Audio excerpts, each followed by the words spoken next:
Bonjour à tous les amis, j'espère que vous allez bien. Bienvenue dans ce nouvel épisode de Day Trading Roadmap, les niveaux du jour, mon plan sur les indices. D'abord, on revient très rapidement sur la journée d'hier. Je suis très content parce qu'on a fait un achat sur la cassure de l'OPA.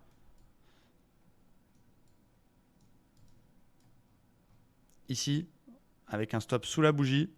On a eu peur au début du trade et on est allé chercher notre ratio de 2. On est sorti et ça a dégueulé derrière. Donc on a eu un peu de chance, ça fait du bien, permet de faire une belle journée. Et voilà, dans la méthode, et en plus, quand on a un petit peu la chatte comme ça, bah, ça fait plaisir. Il faut s'en rappeler dans les moments où c'est plus compliqué, où on déchatte justement, qu'il y a des fois, on a eu un peu de chance.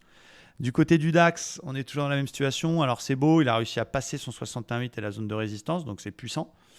Après, on a eu un beau retournement de fin de séance hier parce qu'on a eu deux membres de la Fed, Bostich et une autre personne, qui disait voilà, attention, la Fed va être peut-être un peu plus agressive, machin. En tout cas, on a eu des propos, comme on l'a dit, faucons, hawkish, qui ont permis, entre guillemets, aux indices américains de baisser et de perdre tout ce qu'ils avaient gagné. Hein. Le Standard Poor's gagnait presque 1,50, il a fini à moins 0,1.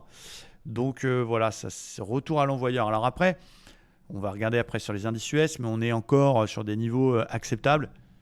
Donc il va falloir la jouer un peu serrée. On attend naturellement un pullback sur le 61,8 sur les 600, 650. Donc c'est un peu ce qui est en train de se passer.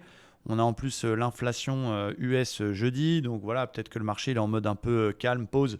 Et petite prise de bénéf avant ce rendez-vous extrêmement important qui va changer la donne forcément dans le bien comme dans le mal. En tout cas, en attendant, le DAX, je le vois haussier à court terme.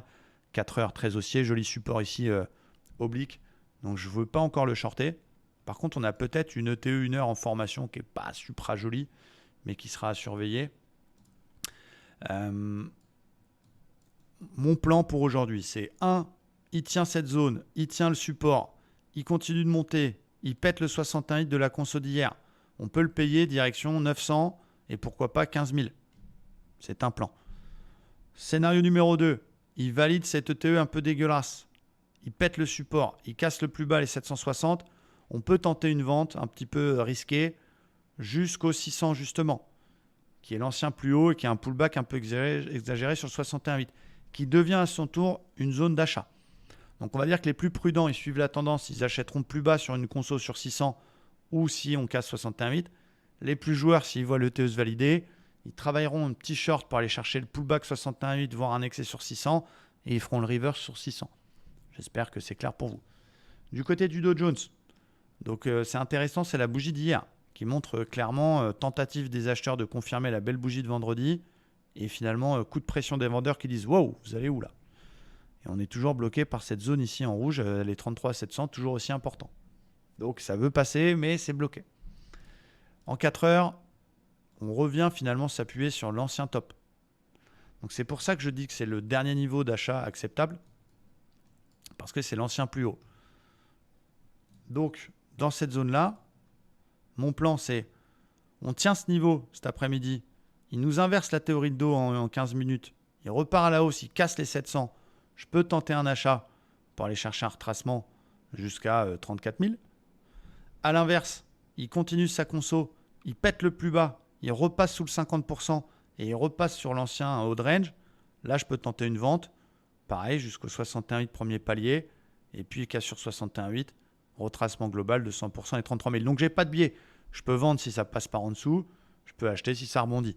Juste, il ne faut pas se faire niquer, il ne faut pas prendre n'importe quoi, il faut se concentrer sur la crème de la crème. À mon sens, c'est le dernier rempart acceptable pour un achat court terme. On voit bien la bougie 1 heure précédente avec un beau marteau.